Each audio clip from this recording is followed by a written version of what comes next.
Christian ಇತರೆ ಧರ್ಮಕ್ಕೆ ಮತಾಂತರವಾದರೆ SC ಮೀಸಲು ಇಲ್ಲ. ಹಿಂದೂ, ಸಿಖ್, ಬೌದ್ಧ ಧರ್ಮಗಳಿಗೆ ಸೇರಿದವರಿಗೆ ಮಾತ್ರ ಎಸ್ಸಿ ಮೀಸಲು. ಮಹತ್ವದ ಆದೇಶವನ್ನು ಹೊರಡಿಸಿದೆ ಸುಪ್ರೀಂ ಕೋರ್ಟ್ ದ್ವಿಸದಸ್ಯ ಪೀಠ. ಕ್ರಿಶ್ಚಿಯನ್ ಧರ್ಮಕ್ಕೆ ಮತಾಂತರಗೊಂಡಿರುವಂತಹ ದಲಿತ ವ್ಯಕ್ತಿಯಿಂದ ಅರ್ಜಿಯನ್ನು ಸಲ್ಲಿಕೆ ಮಾಡಲಾಗಿತ್ತು.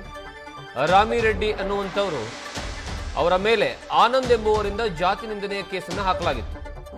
ಆನಂದ್ ಕ್ರಿಶ್ಚಿಯನ್ಗೆ ಕನ್ವರ್ಟ್ ಆಗಿದ್ದಾರೆ. ಎಸ್ಸಿ ಎಸ್ಟಿ ಕಾಯ್ದೆ ಅವರಿಗೆ ಅನ್ವಯಿಸೋದಿಲ್ಲ. 2025ರ ಮೇನಲ್ಲಿ ಆದೇಶವನ್ನು ಹೊರಡಿಸಿತ್ತು ಆಂಧ್ರ ಪ್ರದೇಶದ ಹೈಕೋರ್ಟ್. ಇದರಿಂದಾಗಿ ಸುಪ್ರೀಂ ಕೋರ್ಟ್ ಮೊರೆ ಹೋಗಿರುವಂತಹ ಚಿಂತಾಡ ಆನಂದ್ ಆಂಧ್ರ ಪ್ರದೇಶದ ಹೈಕೋರ್ಟ್ನ ಆದೇಶವನ್ನು ಎತ್ತಿ ಹಿಡಿದಿದ್ದಾರೆ ಸುಪ್ರೀಂ ಕೋರ್ಟ್. ಈ ಒಂದು ಪ್ರಕರಣಕ್ಕೆ ಸಂಬಂಧಪಟ್ಟ ಹಾಗೆ ಏನಿದು ಪ್ರಕರಣ ಅನ್ನುವಂತಹ ಸಂಪೂರ್ಣ ವಿವರವನ್ನು ಕೊಡ್ತಾರೆ ನಮ್ಮ ಪ್ರತಿನಿಧಿ ವಿದ್ಯಶ್ರೀ. ಏನಿದು ಪ್ರಕರಣ? ಸುಪ್ರೀಂ ಕೋರ್ಟ್ ಹೇಳಿರುವಂತದ್ದು ಏನಿದ್ರಲ್ಲಿ?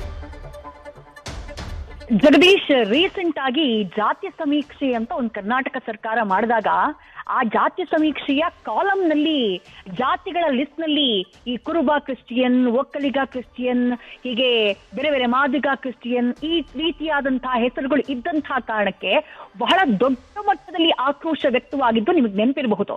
ರಾಜ್ಯದಲ್ಲಿ ಯಾವ ರೀತಿಯಾದಂತಹ ವಿವಾದ ಎದ್ದಿತ್ತೋ ಅದೇ ಒಂದು ಪ್ರಕರಣ ಸುಪ್ರೀಂ ಕೋರ್ಟ್ನ ಮೆಟ್ಟಿಲೇರಿದ್ದು, ಆಂಧ್ರ ಪ್ರದೇಶದ ಪ್ರಕರಣ.